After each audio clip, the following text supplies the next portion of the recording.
Screening sa mga naghain ng kanilang Certificates of Candidacy para sa 2025 elections at iba pang update sa darating na halalan, ating pag-uusapan kasama si Director John Rex Laudianco, ang tagapagsalita ng Commission on Elections. Director Laudianco, magandang tanghali po. Magandang tanghali po, Ma'am Nina, at sa lahat po ng ating kasama, Commissioner Lumagi, Director Henson, magandang hapon po. Ngayong tapos na po ang filing ng COC para sa mga nais sumakbo sa 2025 elections, kailan naman po inaasahan na matatapos ang screening para sa mga ito? At ano po ang mga considerations ng COMELEC sa isasagawang screening sa mga COC? Bago po matapos ang buwan na ito ng Oktubre, mga around October 29 po ay ilalabas na po ng COMELEC sa aming website yung pong initial o yung ating listahan ng mga nakapag-file ng COC at mga kandidato. Ngunit hindi po ibig sabihin na to na kapag nandun ang iyong pangalan ay ultimo magiging kandidato ka na kagad sa darating na halalan. Dahil tandaan po natin, itong buwan ng Oktubre, dito po namin matatanggap at ibang uri ng mga kaso katulad ng petition to cancel or deny due course sa mga COC ng mga questionin yung kanilang qualification tulad ng age, yung pagiging Filipino citizen, yung residency, yung literacy requirement at yung pagiging registered voter. Dito rin po natin naasahan na magsasampa ng kaso yung naman pong question doon sa mga disqualification na hatulan na ng korte na mayroong perpetual disqualification o yung mga lalabag pa sa mga batas at alituntuning pangalalan na maaring magdulot din po ng disqualification. At asahan nyo rin po sa loob po ng 5 araw ay magsasampa po ang COMELEC Law Department ng tinatawag na petition to declare as nuisance candidate doon sa mga kandidato na nakita naman po natin na parang hindi po nila alam yung kanilang posisyon na tinatakbuhan, wala silang totoo o bona fide intention na tumakbo para sa halalan. Manggugulo lamang sa halalan, magpuput into mockery ng election process at higit sa lahat po, yung may masamang layunin na lituhin yung mga botante, mangagaw ng boto doon sa mga lehitimong kandidato dahil katunog, kapareho ng pangalan yung kanilang gagamitin. Director, hindi na din po pwedeng ma-declare na nuisance candidate kahit walang financial capacity ng mga kampanya nationwide ayon sa Korte Suprema. Paliwanag pa po ito, sir. Tama po, Director Henson. Malinaw po na idineklara ng ating kataas-taasang hukuman sa 2 kasong magkasunod. Norma Marquez versus Connections na hindi patente na kawalan po ng financial capacity. Yung pong ating masasabi ng walang political machinery, walang political party at higit sa lahat hindi porket hindi kilala sa lipunan ay agad-agad magiging nuisance candidate. So ngayon po ililimit talaga doon sa pagdetermina. Meron ba talagang bona fide intention yung taong nagsampa ng kandidato? Siya ba talaga ay nagnanais na tumakbo dun sa posisyon na yan? Kasi meron po kaming mga nakita na parang yung mga ipinapangako at sinasabi po niya ay hindi akma sa posisyong tinatakbuhan niya, maaring hindi niya lubusang naiintindihan yung trabaho ng posisyon na yan.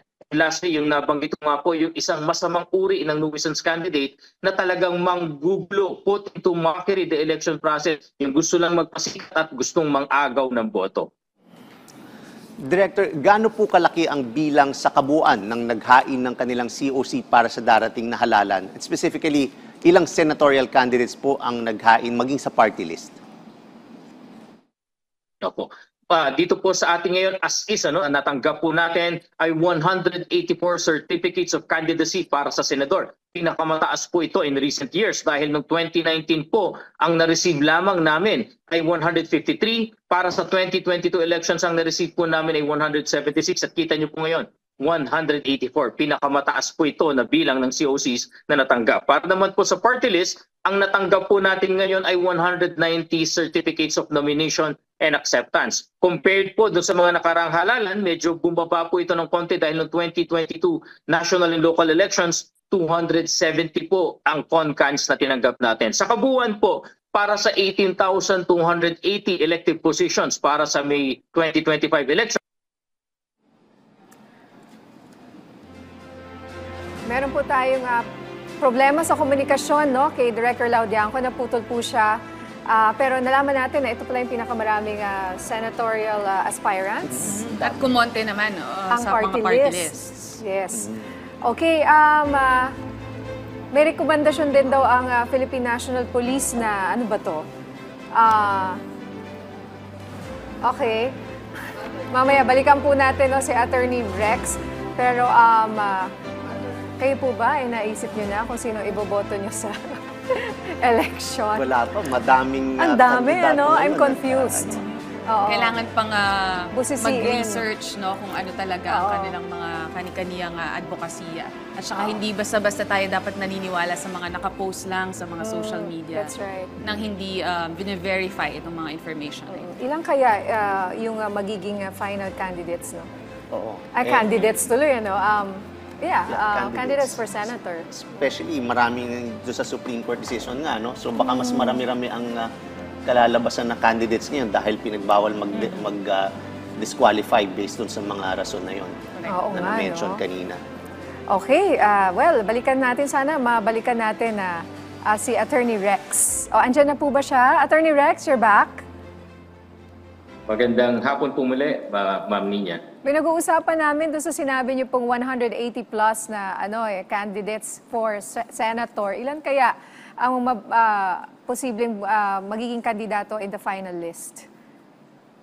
Titignan po natin at hindi pa po natin masabi ngayon dahil una po sa lahat, meron po sa kanila na tingin po namin ay talagang madideklarang nuisance candidate at meron din pong ilan sa kanila na tingin po namin ay may kakaharaping mga either petition to cancel COC o yung po tinatawag natin na petition for disqualification. So hintayin po natin ang commitment naman po ni Chairman Garcia at ng Commission and Bank.